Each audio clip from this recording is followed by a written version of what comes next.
பார்த்துட்டு எல்லாருக்கும் முதல்ல வணக்கம். இந்த வீடியோவில் நம்ம டிஸ்கஸ் பண்ண போகிறோம்னு பார்த்தீங்கன்னா, நம்ம ஏஆர் முருகதாஸ் டைரக்ஷனில் நம்ம சிவகார்த்திகேயன் லீடோட நடிச்சிட்டு இருக்கோம் மதராசி படம் வந்து காப்பின்னு சொன்னால் நீங்கள் நம்புவீங்களா?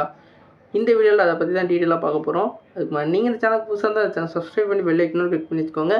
அதுக்கு முன்னாடி நீங்கள் வந்து இந்த வீடியோ ஃபுல்லாக பார்த்தா தான் உங்களுக்கு வந்து அந்த படத்தோட எதெல்லாம் இன்ஸ்பயர் பண்ணி எடுத்திருக்காங்க, எதெல்லாம் காப்பி கேட்டாக இருக்குது, நம்மளோட முருகதாஸ் எது வந்து லோனெல்லாம் மாறி இருக்காருன்னு சொல்லி இதே தெரியும். வாங்க நம்ம வீடியோக்குள்ளே போகலாம். நம்ம முருகதாஸோட இயக்கத்தில் இப்போ வந்து வெற்றிகரமாக ஓடிட்டுருக்க மருதாசி படம் வந்து காப்பி. எப்படின்னு சொன்னீங்கன்னு பார்த்தீங்கன்னா, இந்த படம் வந்து ட்ரிகர்னு ஒரு வெப்சீரிஸை பேஸ் பண்ணி தான் இந்த படத்தோட கதையை வந்து எடுத்திருக்காங்க. அந்த படத்தோட கதையன்னு பார்த்தீங்கன்னா, அங்கே வந்து திடீர்னு வந்து அந்த கன் கலாச்சாரம் வந்து அதிகரிச்சுக்கிட்டு இருக்குது. குறிப்பாக சொல்லணும்னா கன்னை வந்து அங்கங்கே வந்து விற்பனை பண்ணிக்கிட்டு இருக்காங்க. அதை தடுக்கிறதுக்கான ஒரு போலீஸ் அதிகாரியாக ஒருத்தர் வந்து அந்த கடத்துக்கூட இறங்குறாரு.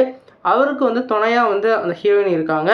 இப்போ வந்து அந்த இதை முடித்தாங்களா இல்லையா, அந்த கன்னோட கலாச்சாரத்தை தடுத்தாங்களா இல்லையான்றது தான் கதைக்களமாக இருக்குது. அப்படியே நம்ம மதராசிக்கு வந்தீங்கன்னா என்ன கதைக்களம்னு உங்களுக்கு தெரியுமான்னு தெரியல. பார்த்தவங்கலாம் கீழே கமெண்ட் செக்ஷனில் கமெண்ட் பண்ணிடுங்க. சிமிலரான அதே கதைக்களத்தை தான் வச்சு பேஸ் பண்ணியிருப்பாங்க.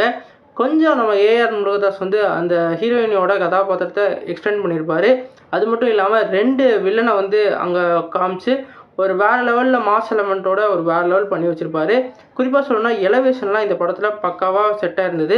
நம்ம சிவகார்த்திகேயன் இது வரைக்கும் வந்து ஒரு ஃபேமிலி என்டர்டெய்னராக பார்த்துருந்தோம். இனிமேல் வந்து ஆக்ஷன் ஹீரோவாக வந்து இந்த படத்தில் வந்து ஒரு பெரிய அச்சீவ்மெண்ட்டாக அடைஞ்சிருக்காரு.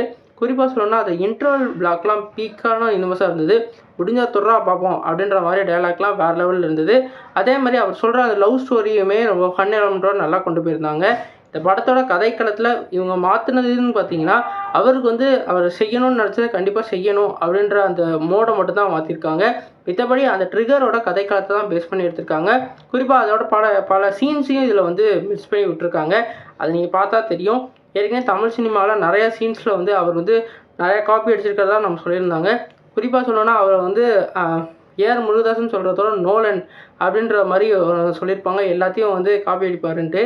இப்போ வந்து ஒரு இன்ஸ்பிரேஷன் மூலமாக அந்த படத்தையும் வந்து எடுத்திருக்காரு. உங்களுக்கு நீங்கள் சொல்லுங்கள் ஃப்ரெண்ட்ஸ், இந்த 2 கதைக்களமும் ஒரே மாதிரி தான் இருக்கா, இல்லை எதுவும் டிஃப்ரெண்ட்டாக இருக்கான்னு சொல்லிட்டு கமெண்ட் பாக்ஸில் கமெண்ட் பண்ணுங்கள். இந்த வீடியோ ஷேர் பண்ணி லைக் பண்ணுங்கள். இந்த சேனல் புதுசாக தான் சப்ஸ்கிரைப் பண்ணுங்கள். நன்றி.